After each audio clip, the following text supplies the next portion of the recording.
My name is John Kostick, and I am the Maldives Resident Program Director for the International Republican Institute.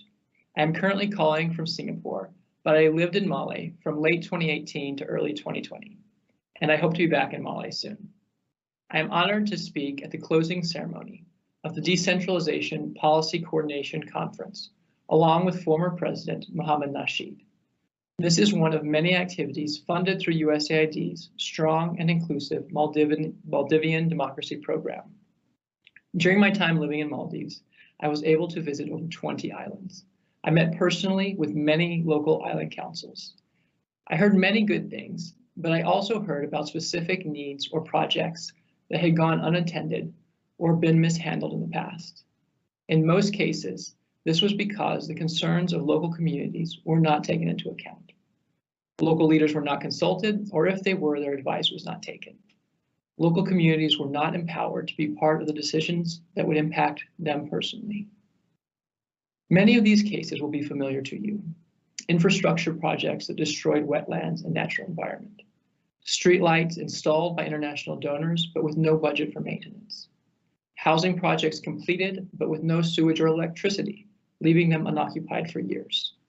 Partially completed schools that were never finished, roadways started but never paved, leaving potholes and trenches. And there are more. Projects like these needed participation from local communities from the outset. When they don't have local buy-in, they don't succeed. I've also seen very many inspirational cases in the Maldives. Cases of locally led waste disposal practices that should be an inspiration not only in the Maldives, but to neighboring countries as well. Amazing cooperation between island councils and WDCs, leading to successful women's empowerment projects. I am proud to say that IRI, with funding from USAID, is creating a series of videos to highlight success stories like these. These videos will be shared by the LGA with island councils across Maldives. The amendments to the Decentralization Act in 2019 confirmed the government's support for decentralization. As has been discussed, this means fiscal decentralization, budgets for WDCs, local revenue generation, participatory budgeting, and local decision-making in infrastructure projects and land use plans. Last year, IRI released a poll that showed 70% support within the Maldives for the government's decentralization agenda. This year, IRI will be conducting another poll to gather specific data on what local communities expect from their island councils, the perceptions of the effectiveness of island councils, and the roles of WDCs. Having nationwide data like this will help the LGA's training curriculum, which IRI is also supporting. Through the USAID-funded program that IRI is part of, we have 3 partner organizations also providing support: the National Democratic Institute, International Foundation for Electoral Systems, IFES, and the American Bar Association. Through the American Bar Association, USAID is providing support to the DJA-JSC and the Bar Council of Maldives. IFES is providing support to the Electoral Commission and has already produced informational videos to communicate safe practices for the April 10th election. The National Democratic Institute is conducting civil society trainings, empowering CSOs to be part of the democratic process, and partnering with Transparency Maldives to train election monitors. While I was living in the Maldives in 2019, I witnessed the enthusiasm of parliamentary elections. I was also able to observe political campaigns.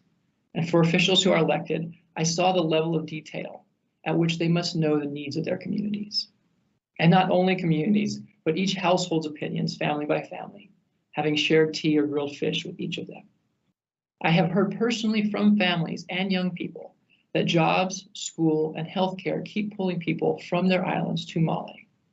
But most of these people, if possible, would prefer to stay in their local communities and see their communities thrive. That is the goal of decentralization. For me, spending a weekend on a local island is a relaxing and unique experience. For most Maldivians, however, especially those living outside Mali, that is their everyday life. And that is the Maldivian culture that needs to be preserved. Like those participating in this conference, I believe that decentralization gives the Maldives the best chance to preserve the island lifestyle for generations to come.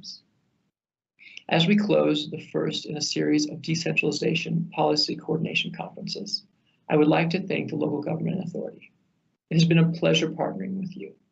We look forward to continuing this partnership between IRI and the Maldivian government, supporting the empowerment of local communities. As evidenced from this conference's proceedings, this conference is held with the support of many Maldivian institutions. I would like to thank His Excellency, President Ibrahim Mohamed Soli, for reiterating his commitment to decentralization in the Maldives. IRI remains committed to supporting decentralization efforts across the country. I would also like to thank Speaker of Parliament, former President Mohamed Nasheed, who has been instrumental in establishing democracy, promoting civil liberties, and empowering communities. Thank you as well to Afshan Latif, the CEO of LGA, for reiterating the importance of decentralization. I am also grateful to Reed Ashelman, USAID's Mission Director, for taking the time to join the opening ceremony. Thank you. I hope to be back in Mali soon, and I look forward to seeing most of you in person and sharing Hedeka and black tea with you. Thank you.